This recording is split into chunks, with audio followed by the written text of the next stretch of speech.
So I've been watching your videos for quite some time, and you've made an interesting comment that when you think of God, most people think of him as an old man sitting up there with a big beard, passing judgment.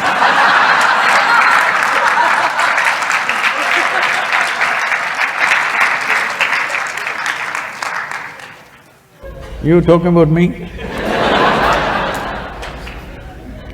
With an old beard sitting up here. Tell me further. And so my question was, I was curious to understand what in your definition would be God.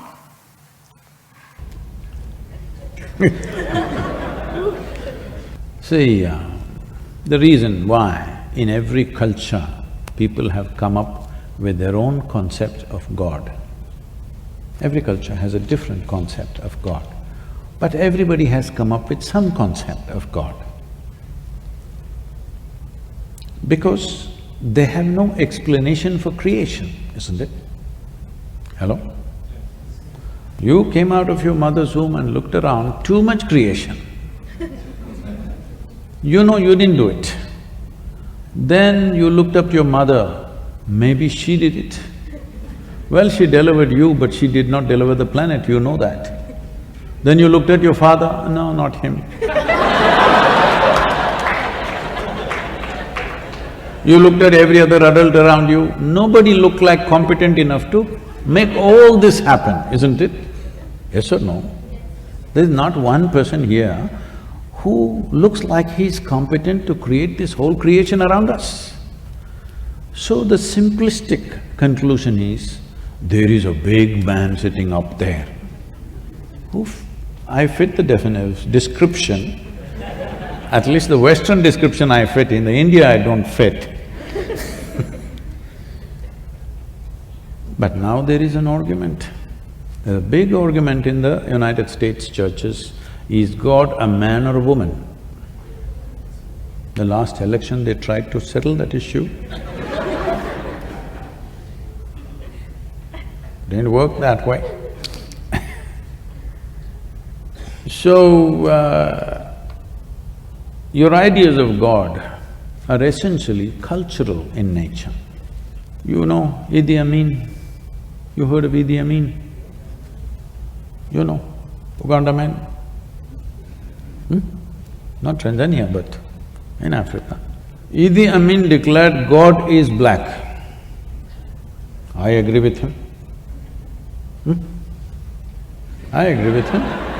Because if a white man can have a white God, why can't a black man have a black God? So this argument also is going on, particularly in the US churches. They tried to settle that in the previous election.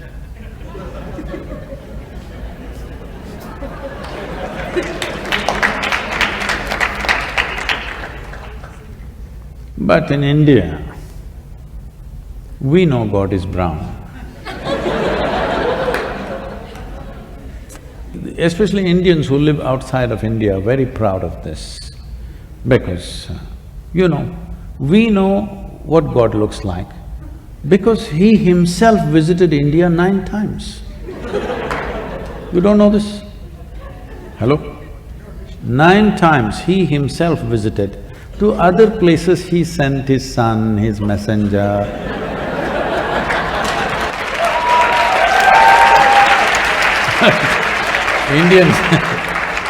Indians are very proud of this. To other places only messengers and sons went, to India He Himself came. I keep reminding them, that is because God wouldn't trust anybody else with Indians. He wanted to do the job hands-on with Indians. So He Himself came not once, 9 times. And He failed. 9 or 10 times we can debate, but failure you cannot debate, isn't it? Obviously He failed, what do you think? It's a perspective that we can take. He maybe didn't do the best job, yeah, but but he was good. He created you, me, so many of us. Yes, but coming hands-on, it's a failure, isn't it? He could have sent somebody like everywhere else. So, our ideas of God are coming because we have no explanation for creation. What you're referring to as God is essentially that which is the source of creation, isn't it? Because you're human, you're imagining it has to be a big human being. Suppose you were a buffalo. You would definitely think it's a big buffalo. You heard of the big yak in Tibet? You've not seen? I went hunting for a big yak. I drove all over Tibet, took permissions and drove off-road everywhere to see the big yak because they told me the big yak from horn to horn is 6 feet wide. I wanted to see this animal. Oh my God, how would it be? Then after driving everywhere, I realized it's little got big in their heads. It's little bigger than the domesticated yak, but it got so big, they said it's 6 feet wide, the horns. Then I said, I must see this. But there was no such animal anywhere in Tibet. So, if you are a buffalo, you would definitely think God is a big buffalo, isn't it? So our ideas of God are childish, but it is a fact that you and me did not make this creation happen. That's a fact, isn't it? But you don't know how it happened. With all the exploration of science, we still do not know how it exactly happened. Nobody knows, isn't it? You pay attention to a flower, to a leaf, to an ant, to an insect. If you pay enough attention, each one of them smacks of tremendous sense of intelligence, isn't it so? Hello? If you put filth to the root, it becomes a flower. Fantastic or no? Look at you. Look at you. Just the soil that you walk upon, look at you how you are sitting, became such a sophisticated machine, isn't it? So whatever is the source of creation, well, sappy people are saying God is love, desperate people are saying God is compassion, other people are saying now it's a in thing in North America, so God is empathy. They've not been hit by life yet. But if you pay enough attention to creation, because it is the presence of creation which has given you the idea of God in your head, isn't it? If there was no creation, you wouldn't think there is a God. If you pay enough attention to every piece of creation, what you will see is it's intelligence, intelligence, intelligence, intelligence beyond what you can contain in your brains. Yes or no? But nobody said God is intelligence, unfortunately.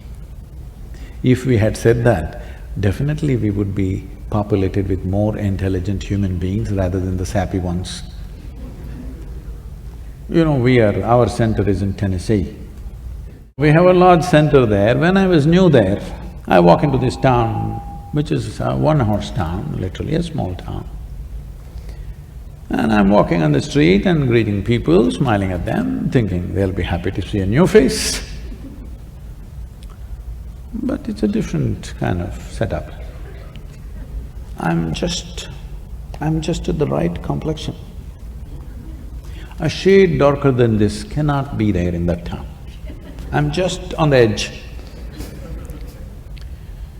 So one big man, this wide, over 6 feet tall, comes and stands close to me. He looks down at me and says, "God loves us."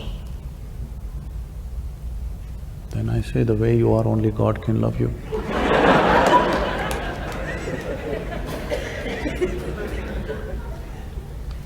Before this went inside and worked, I had to go away. Because everybody is concocting their own ideas. Leave your ideas, Pay attention to the creation. Tell me, if this flower has to blossom, nobody sprayed perfume to the roots, they put filth. Hello? They put manure. That manure became fragrance. This means, is there a tremendous amount of intelligence functioning in this rose plant? Hello? You ate a piece of bread and this became a human being. Is there a tremendous amount of intelligence beyond your brains functioning within you? So, this is the source of creation right now for you. If you access even one drop of that intelligence, you will live magically instead of becoming hallucinatory. If you believe things that you don't see, you will become hallucinatory. But if you access things which are not in your access right now, your life will get tremendously enhanced. That's what you should look at. Right now, there is an intelligence here which can turn a piece of bread into a human being. If I took a loaf of bread in my hands and made it into a human being, who would you think I am? You would think I am the source of creation, isn't it? Every one of you is doing this in your stomach, of course, not in your hands. But no access. So, if you don't have something, it's okay. But if you have it and you don't access it, this is a crime, isn't it? So my entire life's work is just this, so that you find access to the source of creation that also throbs within you. You're right now a piece of creation, that's fine, but you are also the source of creation within yourself. If you find access to that intelligence, you live in a magical way. Other people will think you're superhuman, but this is not about being superhuman. This is about realizing being human itself is super.